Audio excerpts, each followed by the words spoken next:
대통령실도 긴박하게 움직였습니다. 윤석열 대통령이 취임 후 처음으로 국가안전보장회의 NSC를 소집하고 강경한 대응을 지시했습니다. 대통령실에 나가 있는 취재기자 연결해 자세한 내용 들어보겠습니다. 박은혁 기자 전해주시죠.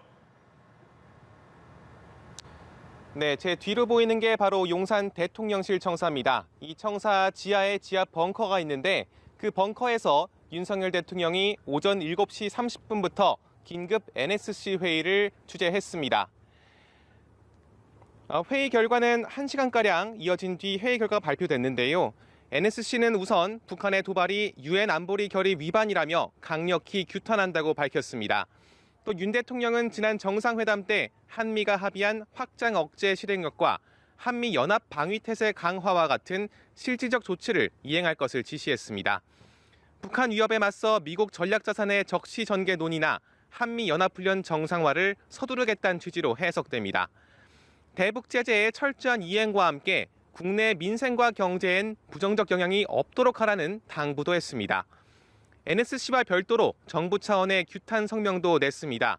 지난 정부 때는 보기 어려웠던 반응입니다. 새 정부 출범 이후 북한의 도발은 이번이 두 번째인데요. 윤 대통령이 직접 NSC를 주재한 건 처음입니다. 대통령실은 아시아 순방을 마친 조 바이든 미 대통령이 귀국하기 직전 도발이 이뤄진 점에 주목한다고 밝혔습니다. 한미동맹 강화와 같은 대북 성과를 이루고 떠나는 바이든 대통령의 뒤통수에 도발한 것이 일종의 메시지라는 겁니다. 또 대륙간 탄도미사일과 단거리 탄도미사일을 섞어 발사한 점도 분석이 필요한 만큼 자택에서 보고를 받은 윤 대통령이 직접 NSC 소집을 결정했다고 대통령실은 설명했습니다. 대통령실은 다만 북한의 도발과 관계없이 인도적 차원의 코로나19 백신 지원 의향은 그대로라고 밝혔습니다. 또 어제 중국과 러시아 군용기의 방공식별구역 카디즈 침범과 오늘 북한의 도발을 연결짓는 시각에는 선을 그었습니다. 지금까지 대통령실 청사에서 전해드렸습니다.